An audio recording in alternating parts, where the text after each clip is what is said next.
Halo teman-teman, perkenalkan nama saya Vindi Novianti dari kelas MJ708. Di sini saya akan mempresentasikan dari artikel 15 jurnal yang saya review. Artikel pertama, judulnya Strategic Leadership 5.0, Reality or Illusion. Penulis Whitehead J. Mohammed Hasim MA dan Tlemceni I. Diterbitkan di Journal of the Knowledge Economy Springer 2025. Abstrak. Artikel ini mengkaji konsep strategic leadership 5.0 yang berfokus pada peran kepemimpinan strategis dalam era industri 5.0. Penulis menyoroti pentingnya integrasi manusia dan teknologi keberlanjutan atau sustainability dan kreativitas dalam proses pengambilan keputusan strategis. Artikel ini menilai apakah kepemimpinan versi 5.0 benar-benar membawa transformasi strategis atau hanya merupakan bentuk rebranding dari pendekatan sebelumnya.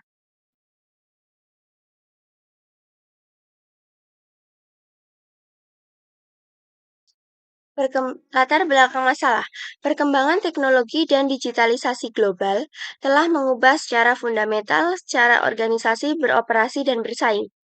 Fokus yang berlebihan pada efisiensi, otomatisasi, dan produktivitas di era industri 4 menimbulkan kekhawatiran akan hilangnya nilai-nilai kemanusiaan dalam manajemen strategis.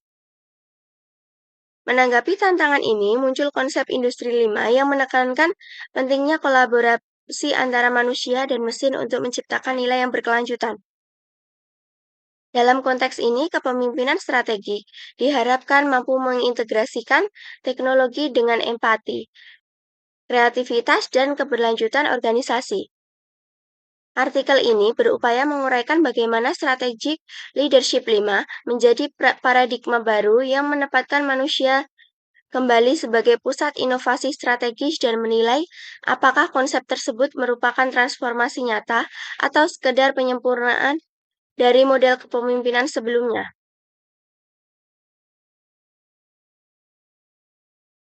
Metode yang digunakan dalam penelitian ini adalah studi literatur konseptual dan analisis tematik terhadap literatur kepemimpinan strategis dan industri 5. Hasil dari penelitian ini ditemukan bahwa strategi leadership 5 menekankan keseimbangan antara pemanfaatan teknologi dan nilai-nilai kemanusiaan untuk mencapai keberlanjutan inovasi strategis. Keterbatasan belum ada bukti empiris kuat karena penelitian ini bersifat konseptual. Implementasi di berbagai sektor belum diuji secara menyeluruh. Kesimpulan dan relevansi. Artikel ini relevan dengan teori dynamic capabilities yang menekankan kemampuan organisasi beradaptasi. Dalam konteks saat ini, kepemimpinan strategis perlu memadukan kecerdasan buatan dengan empati manusia untuk menjaga daya saing.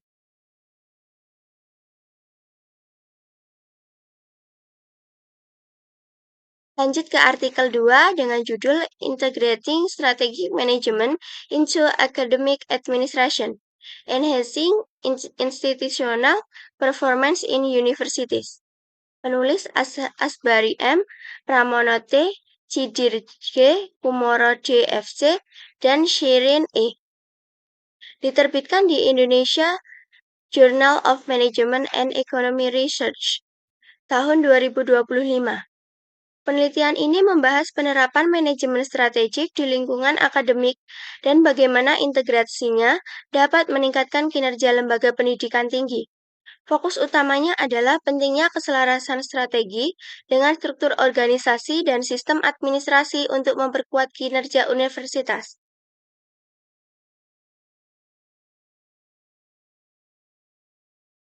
Latar belakang masalah.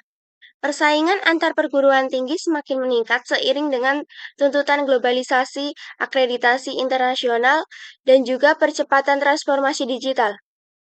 Banyak institusi pendidikan tinggi di Indonesia masih menghadapi tantangan dalam menyelaraskan strategi akademik dengan arah kebijakan institusional secara menyeluruh. Hal ini menyebabkan kinerja kelembagaan menjadi kurang optimal, baik dalam bidang penelitian, pengajaran, maupun pengabdian masyarakat.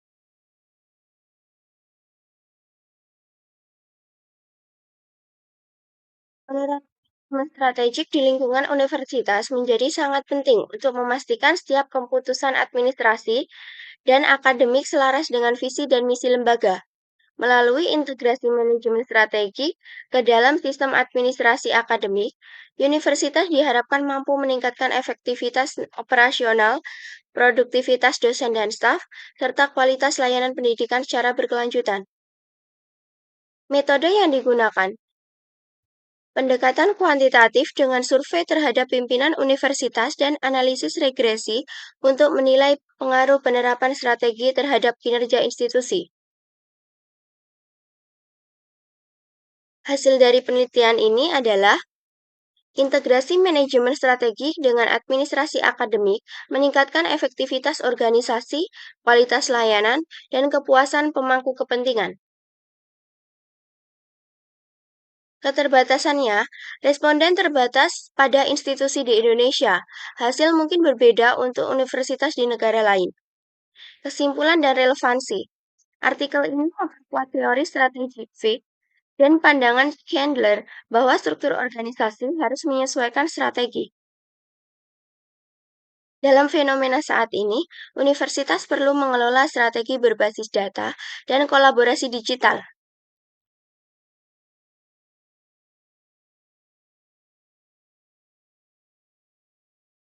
Lanjut ke artikel 3 dengan judul Strategic Management at Several of the Best Universities in Indonesia.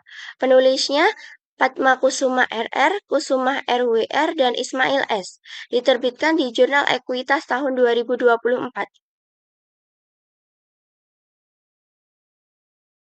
Artikel ini menguraikan bagaimana universitas terkemuka di Indonesia menerapkan proses manajemen strategik. Fokus penelitian adalah pada perencanaan, implementasi, dan evaluasi strategi, serta bagaimana adaptasi terhadap perubahan lingkungan dilakukan. Latar belakang masalah, perguruan tinggi di Indonesia tengah menghadapi tantangan besar akibat globalisasi, perkembangan teknologi, dan tuntutan peningkatan mutu pendidikan yang semakin tinggi. Persaingan antar universitas, baik di tingkat nasional maupun internasional, menuntut setiap institusi untuk mampu beradaptasi dengan cepat terhadap perubahan lingkungan eksternal.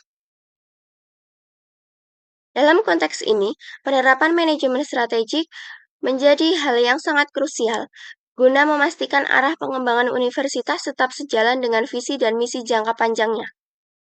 Melalui proses perencanaan, implementasi, dan evaluasi strategi yang sistematis, universitas dapat meningkatkan daya saing akademik, kualitas riset, serta relevansi kurikulum terhadap kebutuhan industri dan masyarakat. Oleh karena itu, kajian terhadap praktik manajemen strategik di universitas-universitas unggulan menjadi penting untuk memahami faktor keberhasilan dan tantangan dalam pengelolaan pendidikan tinggi di Indonesia.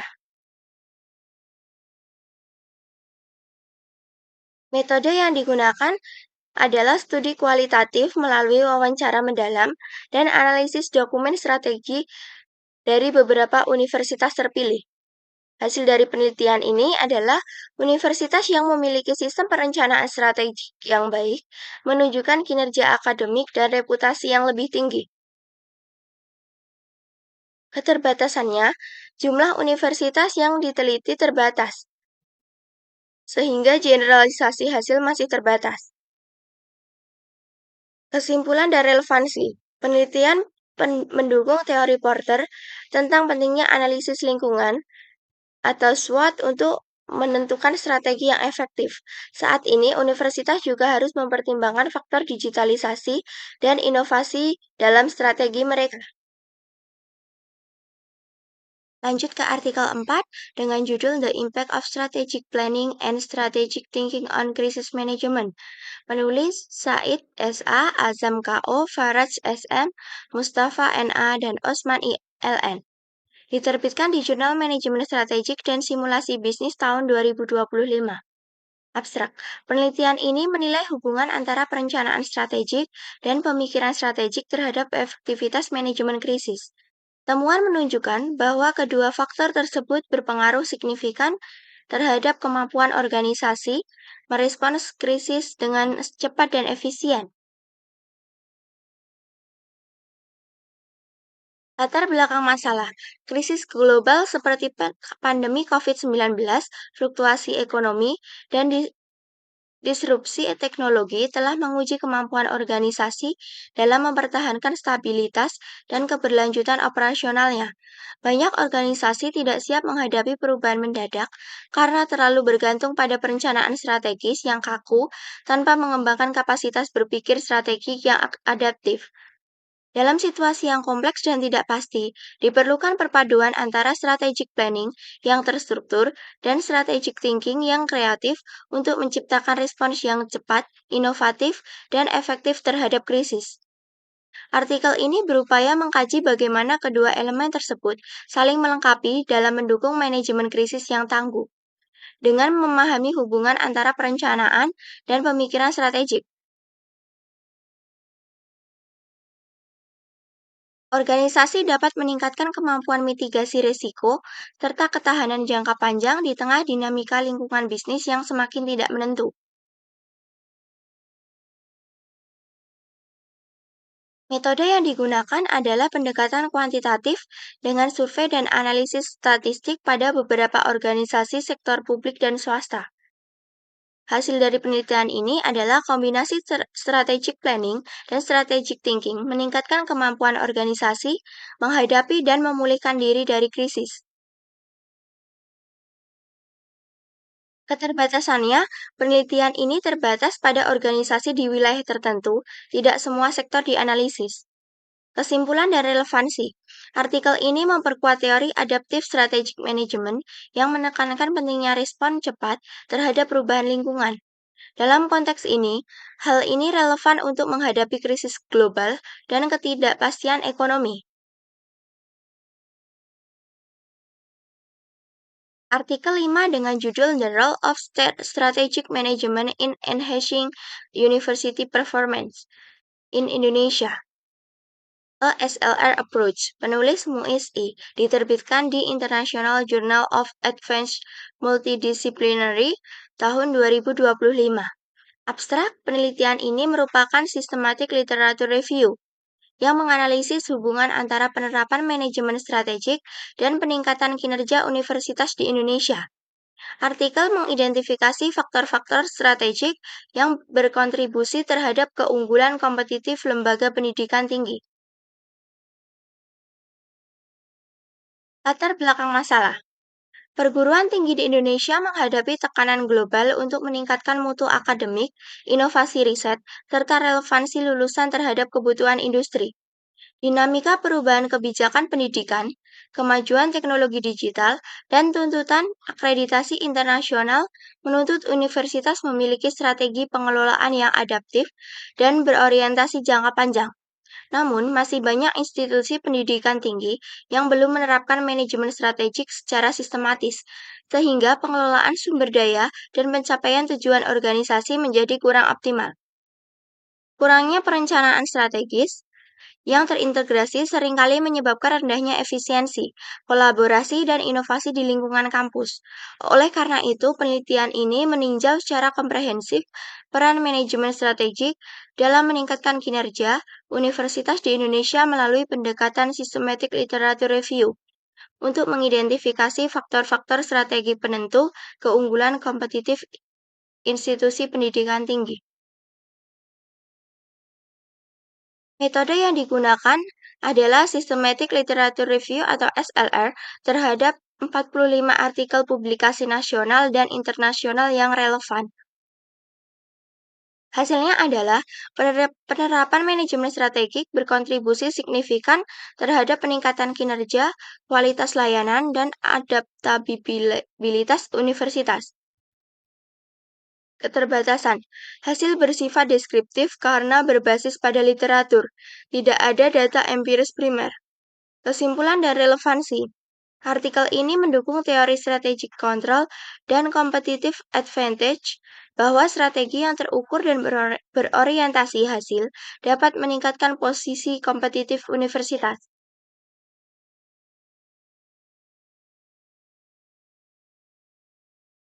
Artikel 6 dengan judul Firm Research and Sustained Competitive Advantage. Penulis Berne tahun 1991. Abstrak penelitian ini mengembangkan kerangka Research Based View atau RBV yang menekankan bahwa keunggulan kompetitif berkelanjutan bersumber dari sumber daya internal perusahaan. Artikel ini mengidentifikasi karakteristik sumber daya yang mampu menciptakan keunggulan berkelanjutan, yaitu valuable, rare, inimitable, dan non-sustainable. Melalui pendekatan konseptual berbasis teori ekonomi organisasi, studi ini menunjukkan bahwa heterogenitas dan imobilitas sumber daya menjadi faktor utama perbedaan kinerja antar perusahaan dalam industri yang sama. Jurnal ini mengembangkan research-based view yang menekankan bahwa sumber daya internal perusahaan menjadi dasar keunggulan kompetitif berkelanjutan. Latar belakang masalah. Latar belakang penelitian ini adalah dominasi pendekatan struktur industri yang belum mampu menjelaskan perbedaan kinerja antara perusahaan dalam industri yang sama. Metode yang digunakan adalah pendekatan konseptual berbasis sintesis teori ekonomi dan organisasi. Hasil penelitian menunjukkan bahwa hanya sumber daya yang memenuhi kriteria valuable, rare, inimitable, non-sustainable yang mampu menciptakan keunggulan keberkelanjutan. Keterbatasan dari penelitian ini adalah tidak adanya pengujian empiris langsung. Kesimpulan dan relevansi. Artikel ini mendukung RBV sangat relevan dalam ekonomi berbasis pengetahuan dan menjadi dasar pengembangan teori strategik. Lanjut ke artikel 7 dengan judul Dynamic Capabilities and Strategic Management. Penulis Tish, Pisano, dan Sean tahun 1997. Abstrak. Artikel ini memperkenalkan konsep Dynamic Capability sebagai kemampuan perusahaan untuk mengintegrasikan, membangun, dan merekonfigurasi kompetensi internal dan eksternal dalam lingkungan bisnis yang berubah cepat.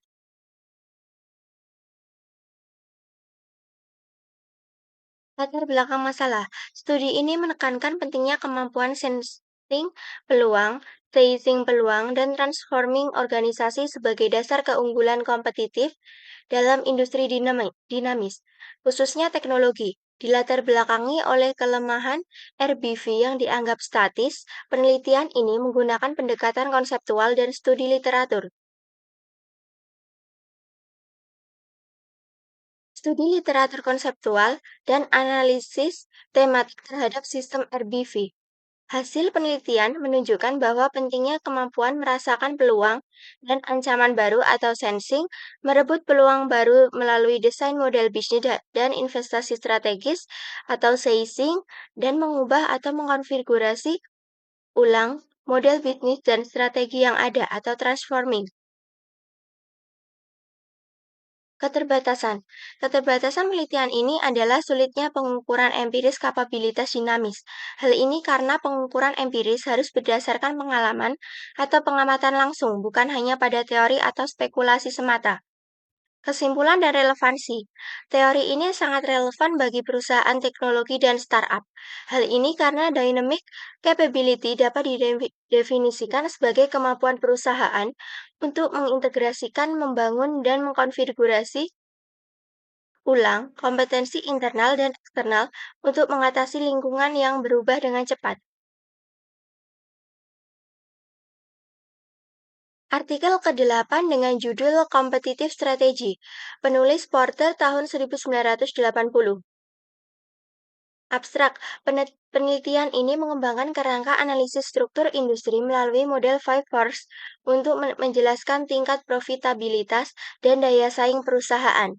Artikel ini juga memperkenalkan tiga strategi generik, cost leadership, differentiation, dan fokus yang dapat digunakan perusahaan untuk mencapai posisi kompetitif unggul dalam industrinya.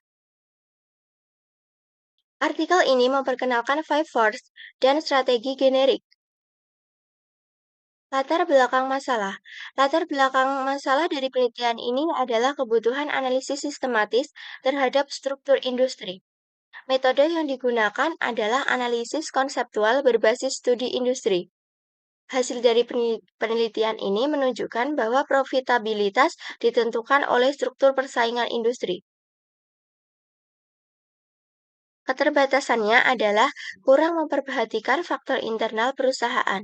Beberapa faktor internal perusahaan antara lain, yang pertama, manajemen yang efektif. Sebuah perusahaan yang sukses membutuhkan manajemen yang efektif. Manajemen yang baik akan membantu perusahaan dalam mengatur sumber daya dengan optimal, mengambil keputusan strategis, dan meningkatkan efisiensi operasional. Yang kedua, tenaga kerja berkualitas. Tenaga kerja yang berkualitas adalah aset berharga bagi perusahaan. Mereka tidak hanya memiliki pengetahuan dan keahlian yang memadai, tetapi juga memiliki sikap positif, motivasi tinggi, dan dedikasi terhadap pekerjaan. Kemudian yang ketiga, inovasi produk dan layanan. Dalam era digital ini, perusahaan harus terus berinovasi dan menciptakan produk atau layanan yang dapat memenuhi kebutuhan dan keinginan konsumen. Inovasi yang tepat akan membuat perusahaan menjadi unik dan bersaing di pasar yang semakin kompetitif. Kesimpulannya, model ini tetap relevan sebagai alat analisis daya saing.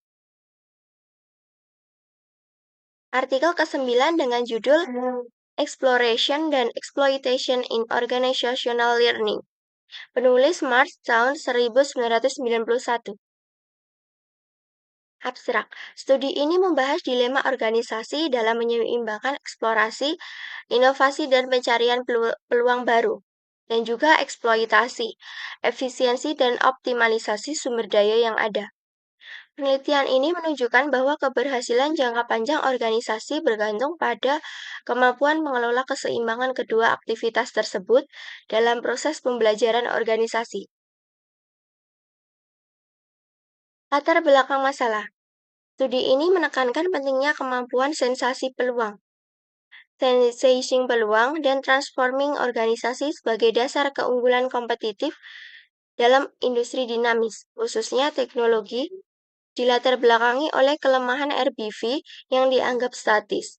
Penelitian ini menggunakan pendekatan konseptual dan studi literatur. Metode yang digunakan dalam penelitian ini adalah model konseptual teoritis.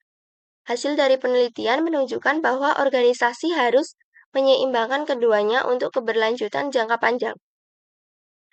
Keterbatasan penelitian ini adalah kurangnya panduan implementasi praktis. Kesimpulan dan relevansi.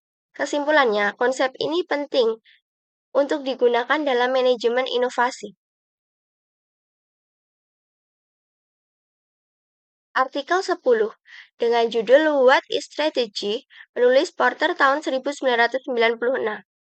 Artikel ini menegaskan bahwa strategi berbeda dari efektivitas operasional. Strategi didefinisikan sebagai penciptaan posisi unik dan bernilai melalui serangkaian aktivitas yang saling mendukung serta melibatkan trade-off. Latar belakang masalah. Penelitian ini mengklarifikasi konsep positioning strategik sebagai sumber daya keunggulan kompetitif berkelanjutan.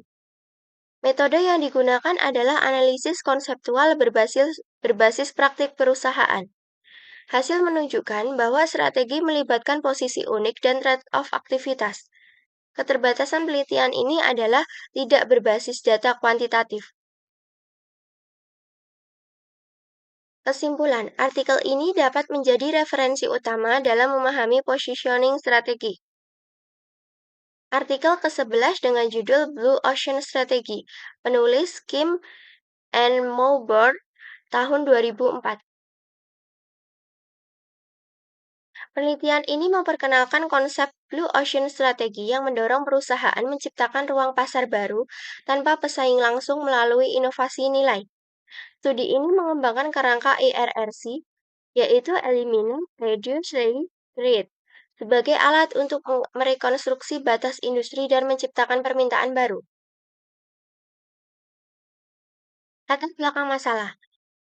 Studi ini mengembangkan kerangka ERRC, yaitu Eliminate, Reduce, Rise, and Create, sebagai alat untuk merekonstruksi batas industri dan menciptakan permintaan baru. Metode yang digunakan dalam penelitian ini adalah menggunakan studi kasus lintas industri global. Hasil dari penelitian menunjukkan pentingnya kerangka IRRC atau Eliminate, Reduce, Rise, and Create. Keterbatasan dari penelitian ini adalah tidak semua industri dapat menciptakan blue ocean. Kesimpulannya, strategi ini relevan bagi perusahaan yang ingin diferensiasi.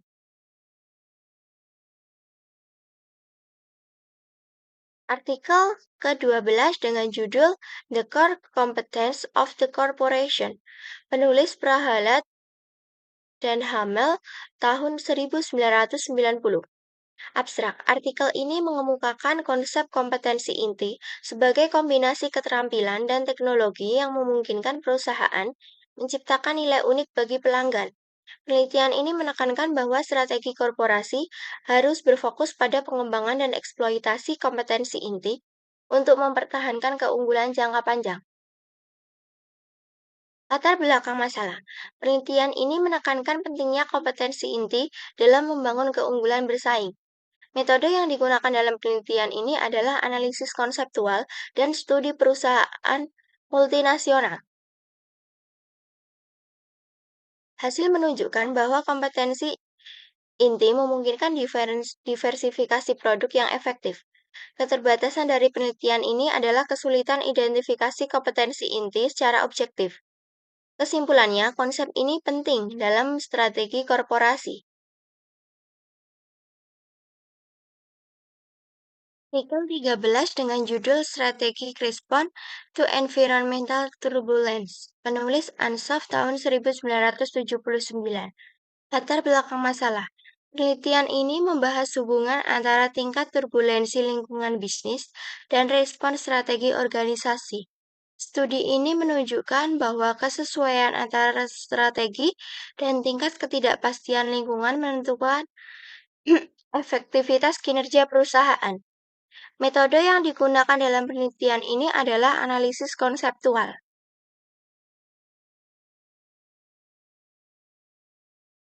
Hasil menunjukkan bahwa strategi harus selaras dengan tingkat perubahan lingkungan. Keterbatasannya adalah belum mempertimbangkan disrupsi digital modern. Kesimpulannya, teori ini relevan dalam lingkungan bisnis yang tidak pasti.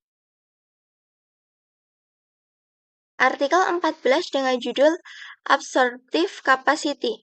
Penulis Cohen dan Levital tahun 1997. Latar belakang masalah. Artikel ini memperkenalkan konsep kapasitas absorptif sebagai kemampuan perusahaan untuk mengenali nilai informasi eksternal, mengasimilasi dan menerapkannya untuk tujuan komersial. Penelitian ini menunjukkan bahwa investasi dalam penelitian dan pengembangan atau R&D meningkatkan kemampuan inovasi organisasi. Penelitian ini menjelaskan kemampuan organisasi menyerap dan memanfaatkan pengetahuan eksternal. Metode yang digunakan adalah analisis teoritis dan studi industri R&D.